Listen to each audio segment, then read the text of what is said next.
Welcome to the Rusted Garden Homestead. In today's edition of Friday Morning Ramblings, I want to talk about trellising and cold frames, and not so much about what cold frame to buy, but to really talk about how they work, because we had 2 days where the nights got into the upper 20s, but the prolonged period of frost or below freezing was 6 or 8 hours. And that's the real key, is a lot of these different setups help protect against frost, but they're really no good against 4, 5, 6, 7 hours of freezing weather, basically. So I'll talk about that as we go along. This is a basic cold frame that I built.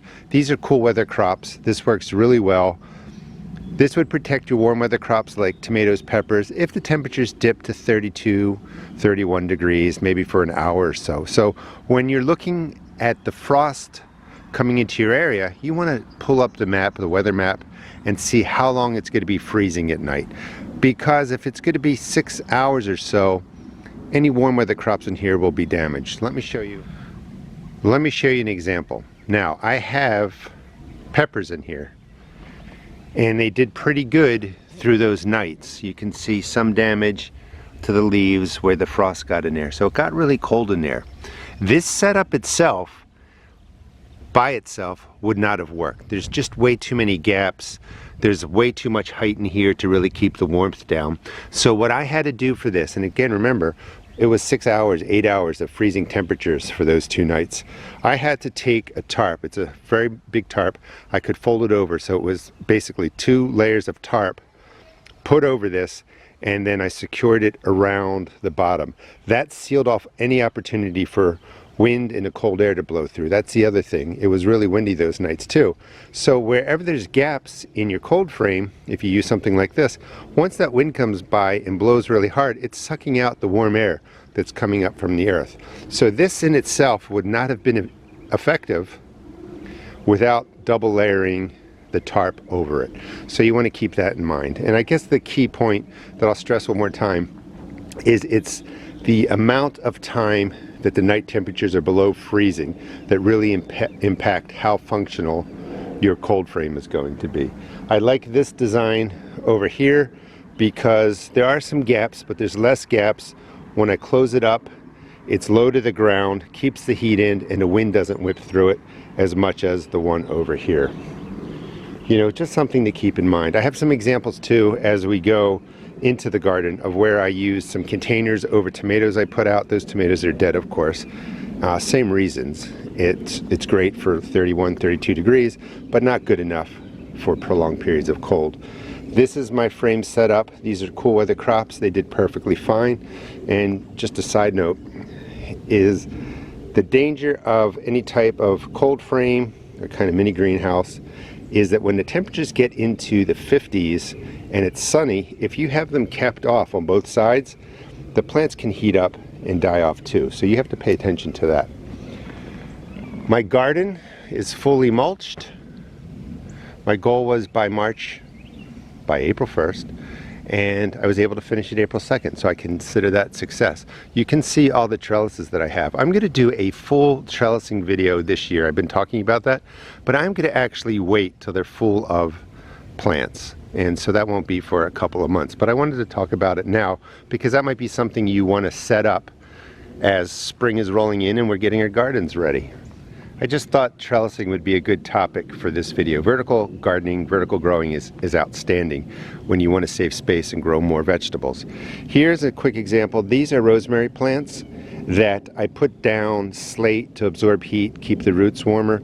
And in some places, I have rosemary plants that did well and overwintered well. These are kind of beat up. I think the bottom line is I'm going to pull these out. I'm going to make this a really sandy, well-draining soil. Put the slate back down.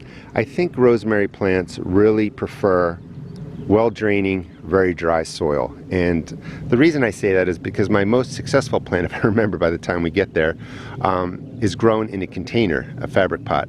And that just drains well. It freezes through, so the cold wasn't that big of an issue, but it drained better. So that's the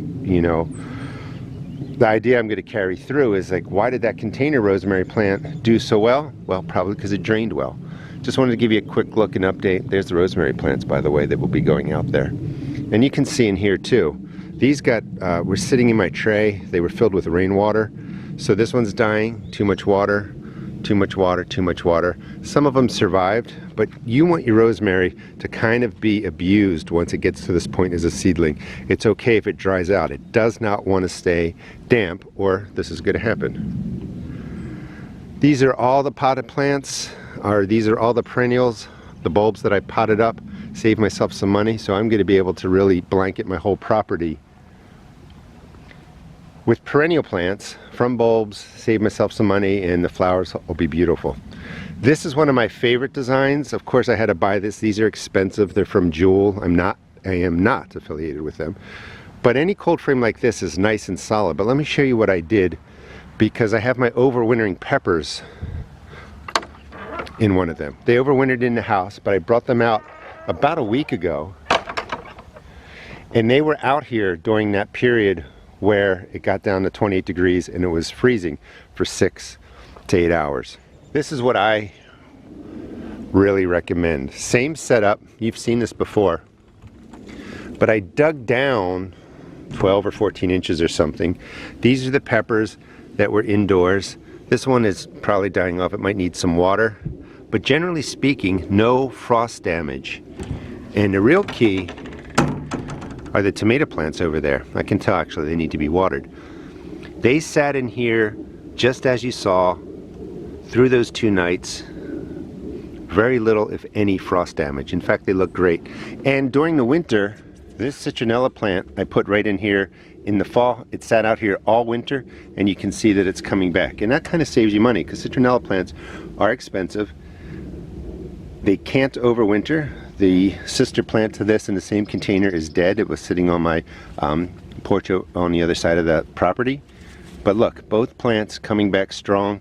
I'll have my citronella plants. They overwintered. So by digging down, you're really tapping the warmth of the earth. So you get the warmth that comes in from the sun into here, captures, the heat sits up here.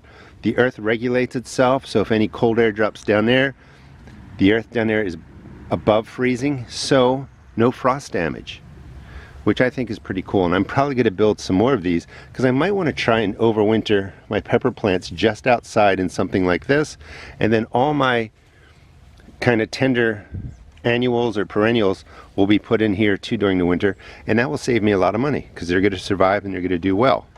So like I said, everything is mulched down. That was a big goal. I have the vertical towers set up. They're from greenstalkgarden.com. I am affiliated with them, and I'm good to do the series, I promise. I've been talking about it. I just need to get a couple weeks where no frost is coming so I can set these up, and it looks like it's going to be this week. But you can see herbs are doing really well. Herbs are perennial. They can sit in these towers, they come back. Strawberry plants can sit in these towers, they come back. But I really like the lighter mulch. I didn't think I was going to like that, but it looks pretty good. Here's the examples I wanted to show you because it was a full seal. So over here they're going to be tomato plants. It's fine. This was an experiment. One dead plant, one very dead plant, and one super dead plant. So these were on top of all of those, and it was sealed, and I would just close the top. Perfect for frost protection when you don't have prolonged periods of time. But there's just no way, even sealed with this for 6 hours, that temperature is not going to drop. So you can see that it killed off the tomato plants. That is my bug hotel. I'm going to be keeping that there, cleaning up everything this year to really bring in more planting space and less clutter, if that makes sense. But here's just, you know, everything that I'm doing. So let's just start with the basic trellising plan. This is cattle panel.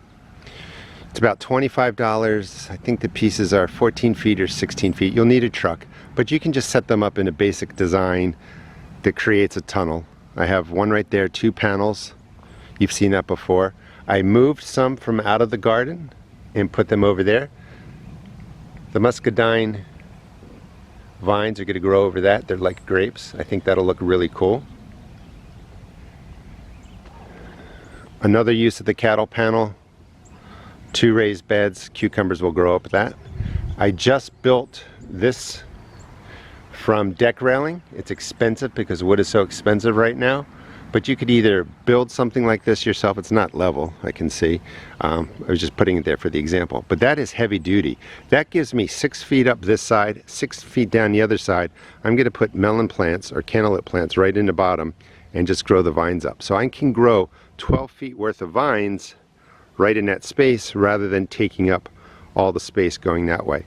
If you remember, I had a piece of cattle panel that went all the way across here, and I just felt like that was a waste of space because I want to be able to drop in zucchini plants. This is a trellis made from the ladder mesh and an 8-foot post. Doesn't have to be pretty, but I'm going to grow green beans right up that. So I'll have green beans in between, zucchini, squash right in there, melons up there, and I'm really maximizing that space, which is the whole goal, I think, to gardening, is how can you make it functional? And if you're truly living off the land, you want it to be more functional than attractive. I like to try and blend it together because I like to walk through here, appreciate the way it looks, but also have a lot of produce coming out. The earth beds are probably the easiest way to garden. You know, even though I did turn the soil, once you set it up, you could just drop compost down on there about 1 inch or 2 every year. That'll be enough to feed that space. You don't have to turn it anymore. You know, you don't have to spend money on any kind of wood or metal to build raised beds. So this is, I guess, the artistic trellis, and it's made with 12-foot, 10-foot PVC pipe. That's not expensive, maybe $4. The ladder mesh, and I just created a shape that's strong, that's not going to fall over. I'll be growing different beans up there. I could even grow some cucumbers up there. The way that it's anchored to the ground is a 2-foot piece of rebar is in there, sunk about 1 foot deep, and then the pipe just drops on top of there. But you can be as creative as you want, and I think that's going to look really cool once it's filled in. That's why I want to do a trellising video once the garden is growing and everything is covered in different vines and different plants. I have a pretty good video already on all this, which I will link in there. Another use of the cattle panel, and it's just secured by T-posts. This flexes out, so you can just put in T-posts to support it pushing out that way, and then you get yourself a really nice arch. Those are all my building materials down there on the ground that will go somewhere. You can get these A-frames. I don't have a name for them, so people keep asking me, sorry. These were just like that, picked up at a local hardware store, and they're really, really useful too. They're gonna last, they're strong. They can take a zucchini plant if you want to trellis the zucchini plant up one way. Some of them do trail. Standard wood stakes, just tied at the top. I like that classic look. That will be for beans or cucumbers. Another way to kind of save money, that ladder, solid wood, really heavy, 6 foot high. That was only $20 at a yard sale. So that is a great price. And it's made with screws. It's solid.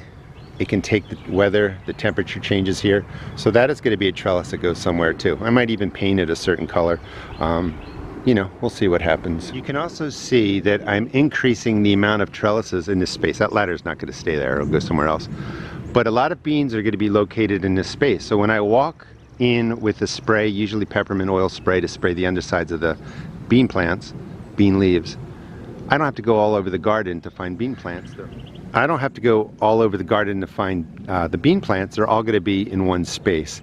Real quick too, I did a video on this, but I'm using 8-foot T-posts from Tractor Supply with the white tips on there. They're only $6, and they're gonna last forever. They're gonna outlast me. So I set up that space with some smaller T-posts, the 8-foot T-posts, wire going across, and I'll be planting 4 tomato plants right in there. Instead of buying wood stakes, spend the $6. The wood stakes are still gonna cost you nowadays $3 or $4. But you have to replace them every couple of years. Spend $6 on the 8-foot T-post. It's solid. I get them at Tractor Supply. They're for fencing, for like electrical fencing and stuff for farm use. And you can see that I use them all along there where I'll be growing 9 tomato plants. That is the white piece right there, the vinyl covered metal. is shelving from Home Depot or Lowe's. They're probably going on their 4th year, maybe 5th year. That's great for trellising beans, cucumbers, and you can just secure it with 2 posts down at the bottom, tie it on. I'm using wire now instead of string or jute in my garden because I don't have to keep replacing it. Lots of vertical growth. And again, it's pretty simple. Instead of, you know, cucumbers sprawling across your space of your 8-foot bed, you can trellis them right up whatever you really design. That's, again, the PVC pipe with the ladder mesh weaved through there. This will move, but it will support 2 cucumber plants, one coming up this way, one coming up that way. And you can take a vine, for instance, and take it all the way across that way. When it gets to the bottom, you'll have to kind of guide it down, guide it back up. Same thing, when you have wire mesh that is that tall, as your bean plant goes up, just guide it back down. You don't need to let it get to 8 feet tall where you can't reach it. When it gets to maybe 6 feet or 5 feet, let it grow out, or bring it back down, and you can just kind of loop it around and do what you want. But you can guide the vine so that you can reach wherever they're producing from. Here's a use of some shorter closet wire racks. Single post in the ground. You can see that the wire that I'm using now to secure them. And I'm not sure what I'll grow up there, but I wanted to again maximize the space. And now I might maybe put some bush cucumbers up there. Even though they're bush plants, they're still gonna spread out a little bit, but I can go vertically with the bush cucumbers, save myself some space, put something, you know, along here. Over on this side, here's more of a close-up of the taller wire rack, and a couple of wood posts, ladder mesh. Ladder mesh is 10 feet tall, so I do overlap 2 pieces, secure it with some zip ties, bring it down the other side. Now this is all tied together. This is another one of my creations, but this will look really cool with different color beans growing up it, and different kinds of leaves on the bean plants. Although it's wobbly, it's not going to go anywhere with bean plants. This is pretty secure. You won't want to grow cantaloupe or watermelon up this, of course, or it's going to be problematic. In my garden, you may be noticing I've got in all my lettuces. Here's a quick tip too. If you have rabbits or birds that bother stuffed birds, if they're smaller, they'll be able to get under there. But rabbits are skittish, so you can just put some fencing over it, just, you know, bend it up a little bit. Rabbits are not going to walk on that. They're not going to go under there. They're afraid they're going to be trapped or something. So your lettuce greens will be perfectly safe from the rabbits. So over here, standard setup. This is just fencing you by T-posts. You can set it up to the height that you want. This is reinforcement for concrete. So if you go to the concrete section, you can find these metal grids. They're gonna rust, it's not gonna hurt you, it's not gonna hurt your plants. That was only $10, and it's about 8 feet tall. But this is used for reinforcing concrete. If you pour a 4-inch slab, you put this in there, reinforces it so it's stronger. But you can repurpose it for a trellis. And the tip in here too is the T-posts only come up to here. As you come up higher, it got a little bit floppy, but you can just weave a piece of bamboo, any kind of small stake through it, and that will give it some strength. This way it's not going to flop back and forth as much as it would without it. Here's just a quick look at all the trellising that I'm going to be doing. So I'm not going to be able to double the size of my production here, but I'm going to really be able to increase it just because of the vertical garden. Ladder mesh can go into containers just like this. Pretty self-explanatory. You know, you can sink it in, it'll want to flex out. Tie it off at the top. I haven't done that yet. And that's not going to go anywhere. This can hold cucumbers, it can hold a lot. It's stronger than it looks. Set up in there, similar. Those are just tomato cages that I'm using to grow peas up temporarily. Here's another way to use some of that wire mesh used for reinforcing concrete. And I had to dig out the bottoms, you know, till I got down to the bottom of the metal raised bed and then just sink that in there. And that's going to be perfect for growing cucumbers up it, and it's going to last a long time. Not a lot of work, 10 bucks, pretty inexpensive. You can see all the lettuces that I have out. So I am trying to concentrate things into here too. Peas, radishes, lettuces, all in a space. Going to be gardening with ag fabric, although I don't like how it looks. It's practical. All of my kales in there are being overplanted because they're not going to really be challenged by insects this year. But I'm not going to have to spray them. I can just lift this up, harvest my greens, don't need to worry about it. All right, so that's a lot about trellising, but I think it's pretty cool. I mean, just all this vertical growth is going to be beautiful, and it's going to be functional. This is the ladder mesh cut into pieces. This isn't really for trellising, but I will be able to pull plastic across this, insect fabric across it, and I'm working on a way to easily secure it so that I can grow leafy greens and not have to spray down there. And then finally, this is the fabric pot section I'll be doing a series on with my brother. It's just about set up. Again, we're waiting for the right weather to get started. That should be in a couple of weeks. I want to be able to plant and, you know, do something in the video besides just talking about it. Use of the concrete mesh again, and you just drop it into the 150-gallon fabric pot. I do sell all these pots at my seed shop, but that's going to be totally functional too. And this is pretty easy to set up. 100-gallon, 150-gallon fabric pot, drop in a piece of the concrete mesh, you got a trellis set up.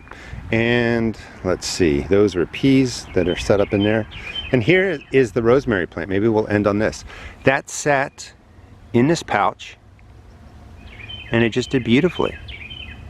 And I think that's because it just drains so well. It would freeze through, so I'm not so worried about the freeze coming and affecting the root systems. I'm more worried about the roots sitting in damp, soggy soil. So we're going to work on that experiment, sand up the soil where those rosemary plants were, where I showed you in the bottom. In case you ask, that is alfalfa pellets just sitting in there. They're going to be worked into the fabric pots.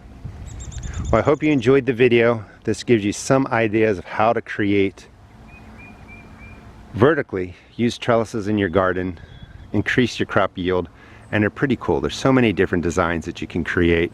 You know, just get some material, get what fits your budget, get what's inexpensive, and create away. Thanks for watching, and please please check out my seed shop at therustedgarden.com.